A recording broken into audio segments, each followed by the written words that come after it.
Today I'm joined by John Quinton-Barber, founder and chief executive at Social, an integrated communications agency with offices in Bristol, Manchester and John's beloved Leeds. John, many thanks for joining us today. Hi Ian, it's great to be joining it. Great, thank you John. You founded Social in 2013 after a long career of comms and marketing roles. And Social has grown pretty quickly with more than 35 staff now across the 3 cities.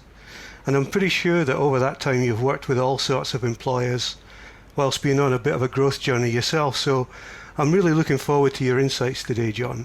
But I'd like to start with a personal perspective on work and employment. Can you tell us about your early experiences of work, and go on, what was your very first job? My very first job, well, I had 3 at the same time. I was 13 and I was in 1980s Huddersfield.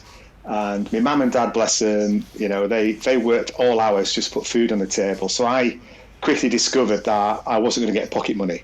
So I worked as a paper boy, had a morning round and an evening round. And I also worked at a butcher's on a Saturday, Brian Hizzard Butchers in Outlane in Huddersfield. And I did that for a year, but then I got shingles at the age of 13 and I had to take 4 months off school because obviously it was just too much for a lad of that age. And I think I think that's where my work ethic actually began, because I wasn't very academically bright, or I was told at the age of 12 by my English teacher, who threw a board duster at me, that I was the thickest child he'd ever met. And then what happens is you start believing them voices in the head. Oh, so I thought, well, if I can't be academic, I've got a pair of hands and I can walk around and deliver papers.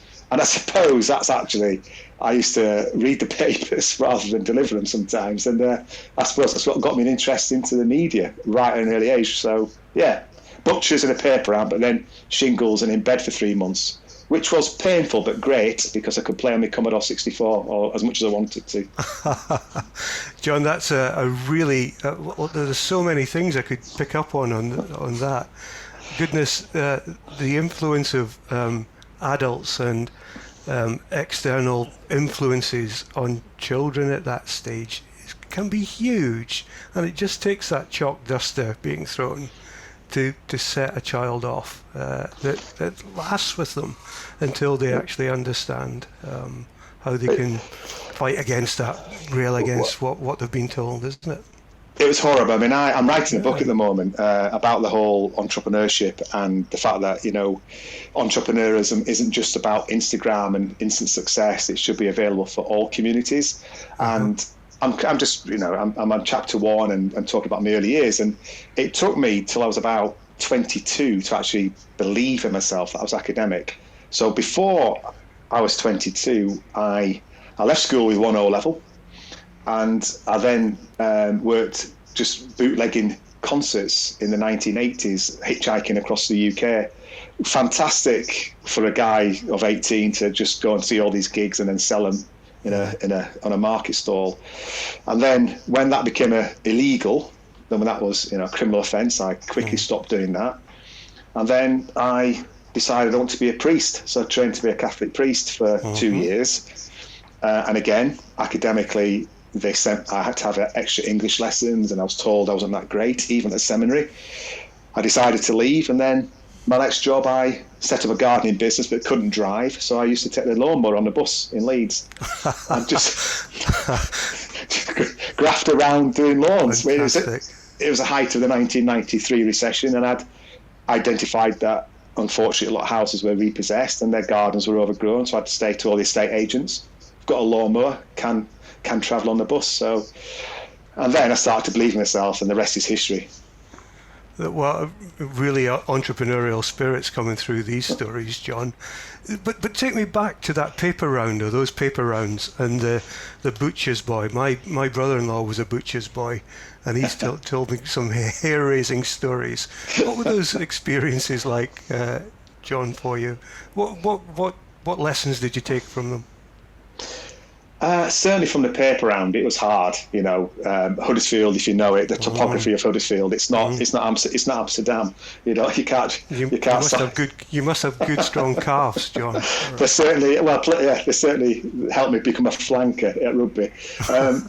But no, it was very hard. I mean, it was up early, down to the paper shop, and then dragging a huge bag. And I think it was Wednesday, the supplement day. That was the day I dreaded, because that was it was twice as heavy. And in them days, you're a kid and you've got a lot of time to think. And I can do the route in my head even now, and who the angry customers were because I was probably 10 minutes late. And it was about, you had to do your paper round within an hour, because people in them days, no access to internet, relied on the paper and then wanted to get to work. So it was tough. The butchers, that equally had a different challenge to it. I was washing up. My job was to get there on a Saturday and wash everything up and clean it. And I always remember I was on bacon butty duty in the morning, and I used to have to fry a bacon butty for the butcher, and every Saturday I'd get it wrong, and every Saturday I'd cremate it, and every Saturday the butcher would say to the customers that boy's cremated it again. And to be honest, it's no different to today. Actually, I've not learned that. So I'd say, Ian, it was hard. And I've got children now. I've got a 13-year-old and 11-year-old, and not because we're too soft. I just wouldn't let them go through what I went through. It's really interesting. I mean, the interplay with people through that, John, must have taught you some things. Not just the butcher, but all your customers on your round, getting to know them, knowing their wants and when they got angry with you when you were late, etc. So, I guess that taught you quite a bit of interpersonal stuff. Yeah, I think absolutely. I think it's, but you don't think about it at the time. But when I look back at the young John, when adult John looks back at him, he was certainly had the ability to talk to anyone, and that was a confidence that probably sprung from the need to do a job to get money, because academically, I was told I wasn't bright. And during school day, you're absolutely right, Ian. During the school day, I would worry whether or not I'd actually made it on time for some of the papers, and I would be thinking about Mrs. Miggins or Mr. Taylor on Rainwood Road, who was, particularly fussy about getting there at 7:30 in the morning. And I would actually worry, but then I'd have to stop worrying, because I've got my evening paper round to do, and it was just a cycle. It's really interesting that you started with newspapers and content, delivering it on time. I was trying to tell my sons when they were home at the summer about the pink newspaper, because they'd never experienced a pink newspaper. That's where you got the sports results almost immediately. It still baffles me how they were published so quickly. It's a thing of mystery and history now. Those sorts of forms of media now, we're always on and always up to date. So from your bootlegging stuff, John, and the flirtation with the church, where did you move on to then? How did you move on? So I had a mentor in my life. He was called Father David Smith. He was a Catholic priest, and he was a priest that just loved cricket, loved football, and really took me under his wing. And he was the one that actually started to give me confidence about myself, and said, go and do an access course. You've got 1 O-level, you're 21, you've done everything from bootlegging and gardening to working at Morrison's at night, stacking shelves. He said, you've got a brain, John. So I went to Trinity and All Saints College in Leeds, and I did an access course as a mature student. And lo and behold, I could do it. And I started to study theology and media. And I always say this, I got a 2-1 in theology and media. And because Harry Seacombe was still alive, God bless him, there was no obvious route with my degree to go on Songs of Praise, because I always joked about that. But I ended up then working for the late Catholic Cardinal Hume in Westminster. So my first job was in the press office with newspapers again, looking after the media for the Catholic bishops and for Cardinal Hume. And the late Cardinal Hume, for anyone who doesn't know, he's the leader of the Catholic Church. He was the leader of the Catholic Church, and he was a Newcastle United fan. And that I didn't know. He was, and Kevin Keegan resigned in '95 from Newcastle. And me being me, because I said to Cardinal Hume, look, it's okay that we do church because we have to do that, but you need to be outside of church.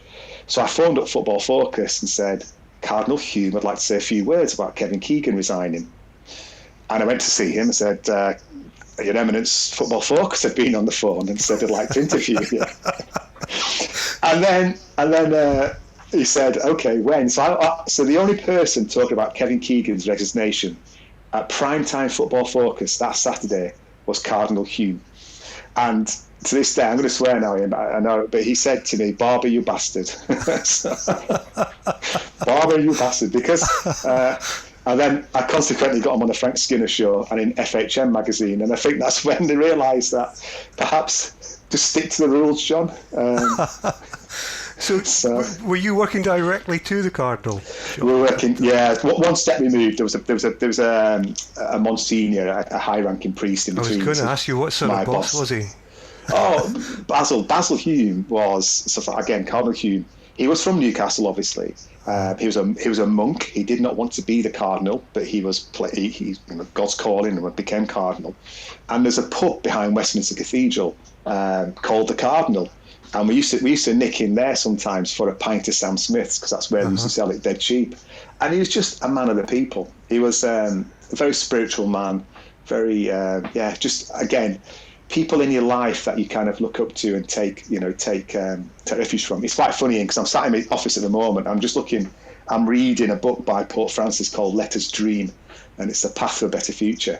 And it's not because I'm a religious nut or I've got religion deep into me, but I just take inspiration from spirituality. And John, you've mentioned a few times those people in your life that help, support, and mentor you, give you confidence, place trust in you. Is that something you've taken into your style now? I guess you'd have to ask people that I work with, but I'd hope so. I mean, this week, you talked about 35 colleagues. We've now got to 46 colleagues in the business. Wow. So we are growing, Ian. And I spoke to George today. George is in our Bristol office. It's his first job. And he joined on Monday. And what I try and do with everyone in the business is let them settle into their teams, and then I'll have half an hour with them. And my message to George was, two things. Brilliant to have you in the business, but by God, joining a business in remote working world, I was just inspired by him, and I'm inspired by my colleagues that do that. And what I started talking to George about was not how to succeed at social, because this is his first job out of university, but just imparting my advice about how to succeed in his career. Mm-hmm. And if we've got anything to do with that success over the next couple of years, then fantastic. And that, my advice to him was just make mistakes, allow yourself to fail, but reach out to everybody, be audacious, be a little bit cheeky, but just connect with everybody and learn. And that's my advice, to colleagues who have left university in these days. Is just, failure it's going to happen. Acknowledge it. We'll work with you.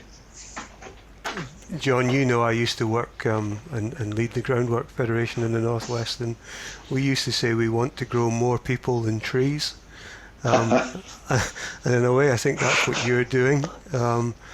Social, as the name suggests, goes about its work as a force for good. I think that's one of your values. But how does that translate into terms of employment? How do you employ people, John? We employ people, and people have lives, and we've always had a value, which is life happens. And that value is something that is in our DNA, and it was not just thought about over the last 6 months. It's something that, if you work for social, it means that we have got your back. You are a human being, and things happen to you outside of work. Small things like the dog, the dog needs to go to the vet, for example, right through to some really big ticket things. And no matter what, we've got your back. And what does that mean? Well, that means literally, You do not come to work worrying about work, or you do not come to work and be not being able to deal with what's going on in your life. But by them, we've got your back, Amies. We'll still pay you 100%. If you can't make work for a day, 2 days, 3 weeks, 6 months, we will pay you full pay, because we want to look after you, because you are our employee. Now, that is something that's just innate in us. The other things we've got, flexible working, obviously, that's something we brought in the business. Can I just stop you on that one, because that's fascinating, because I know some businesses would go, that's a risk too far, and we need insurance of a policy that says this or that. But you go with it and you empower people, and that, I'm presuming, buys trust back? Yes, absolutely. We do, I'm on a mission, and my mission is this. It's about business. We employ people, and I see it as a duty of mine to look after, not personally, as all on my shoulders, the senior team have this message. And it's just about recognizing that, colleagues have lives and they have challenges, as I do, as we all do. And we just have to look after them. And I think the case in point is lockdown number 3. The announcement on the 5th of January, whenever it was, 4th of January, that schools will close. The first message that I sent to the whole business was, if you're a parent, there is flexible furlough. We'll access it and we'll top it up. And that comes first. And by the way, we will pay that furlough money back at the end of our financial year. What we're doing is just, and I've said this to all our parents, and we've got parents now that just work in the afternoon, and in the morning they're schooling. Some can't access flexible furlough because they joined the business too late. We're still paying them. This is a long-term game. This is long-termism. This is not about getting profit, sharp profit. But incidentally, we've never been as profitable. I was just going to ask, how do your clients view this approach to employment and beyond? And we'll touch on beyond shortly. But how do your clients view it, John? Well, we talk to clients, and as long as our commitment, the Life Happens commitment, extends to clients, which means things happen to our clients outside of working hours, and they need to access us at weekends. Some do, and they can. And that means that we work our business to ensure that clients are priority in terms of delivery, and they get a quality service. I think we've never had an instance where a client has said they've never been serviced or they couldn't get hold of us. We're in it together. It's that partnership approach. They get a great service, and knowing that the people that they're talking to at the end of the phone, no matter where they sit in the organisation, is protected by a business that actually genuinely, truly cares.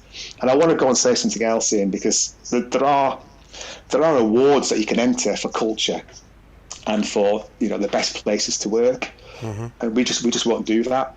It's not in our style to do that. We don't want to do that. We just want people to, evidently, who work with us, who work for us, just to acknowledge and see that this is a business that is trying to do good by its people. But I think, John, and I hear you on the third party endorsement thing. I completely understand that approach to it. But I'm fairly certain there are clients out there that will choose you over another comms agency because of your style. Yeah, we've had that feedback, and interestingly, when we do an onboarding, either with client or with new colleague, the question is why. And I can honestly say the answer is coming back because of your values. Yeah. And that for me means everything. It means the world to me when I hear that. That means to me that's success. And yeah, it's just innate, and I can't explain it. It's not something we have to force. It's just who we are. But it's a value set that comes from the top and is manifest in how it's played out every day with your relationships with your staff. John, I think is my viewing of it from a third party view. We talked about the wider stuff, and I know that you, as well as being a supporter of the Good Employment Charter, you're on the Absolutely. journey to become a B-Corp. Yeah, can you tell us a little bit more about what that will mean, John? Well, first of all, the Good Employment Charter to me, when I see these accreditations, we look at them automatically when I saw that. And I heard about that through GMCA, early doors, and I said, we just want to be part of that, because that is us. That's what we want about. And, for me, and as you know, Ian, we're going for the membership status now, and that's highly important to us, because what it does, it just says, you've got, I've committed to, and now you've got onus on us to completely be flexible, living wage, look after our colleagues' health and well-being, and diversity inclusion. I'll come on to D&I in a second. But B-Corp is, for me, an accreditation. It's basically, it's saying to the outside world that we are looking to meet the highest standards of social and environmental performance. And it's something which was started in the United States, and it's come over to the UK, and it's a commitment to the triple bottom line, basically to balance profit with purpose and people and the environment. And I'm passionate about that. It's a hard thing to achieve, and we're not there yet. We've sent in all of our documentation, and we hope to hear back in the next 6 to 8 weeks, we've been told now. So it's a stamp, and it's a beginning of the journey. It's not saying, we've made it. It's actually saying you have got to keep scrutinising social to ensure we're living up to our standards. Tell us about EDI, John. Well, EDI to me is, I look at social, and I had this kind of self-reflection about social about 12 to 14 months ago when I was looking at the business, and what I saw, I'll be dead honest, was we are a white business. We're not through a conscious purpose, but just by default. And it was like, how the heck can we fix this? How the heck can we truly represent the clients that we're working with? And so we've gone on a journey, and we've reached out to organisations to help us address this. And it's about how we recruit, and it's ensuring that our job adverts are sent as far and wide as possible, so we get respondents from all communities, all ethnic communities. So we're on a journey with this, and we're making some headway and some strides, but we're not near where we should be, and I want to, we want to change that. And I'll be dead honest with you, as a white male who's in his 50s, very early 50s, I have to say, Ian, very early 50s. Okay, Black Lives Matter really touched me massively, and it kicked me as an individual, and it really kicked me hard.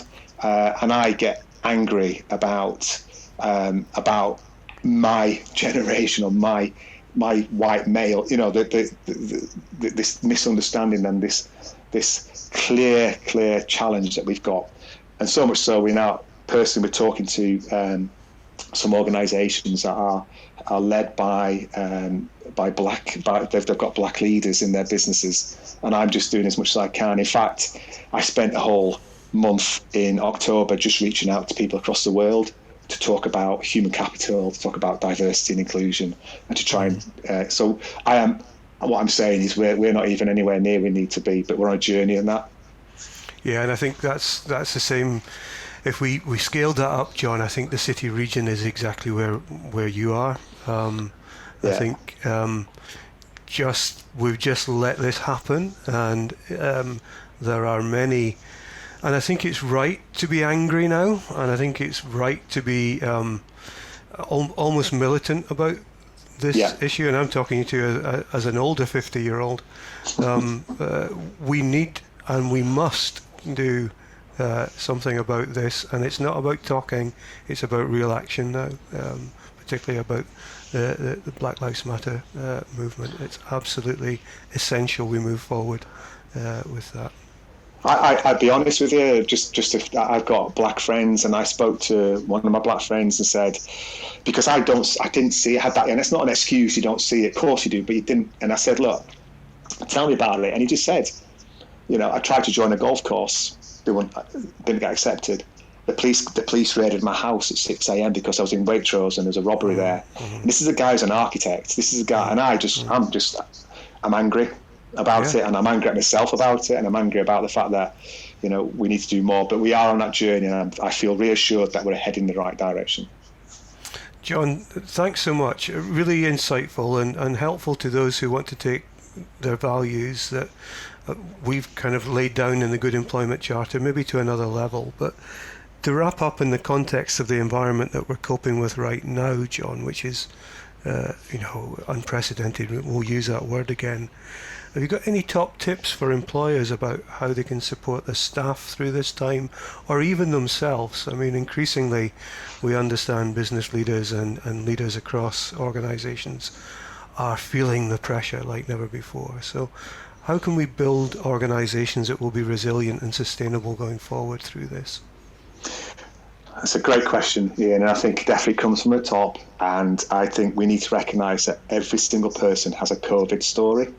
And no matter what their story is, it really matters. And if you, as an organisation, haven't got a grasp of what your colleagues' COVID stories are, then I suggest you need to do that. And that could be as far-reaching as struggling with finances, struggling with home life, struggling with schooling, struggling with confidence, struggling with anything. And that's where we just need to meet that. I'm absolutely passionate that business, private sector business, has a responsibility to employees and colleagues to support them, and if that has to happen, and that's my mission. And yeah, it's on a personal point of view, from a business owner's point of view, it's damn hard.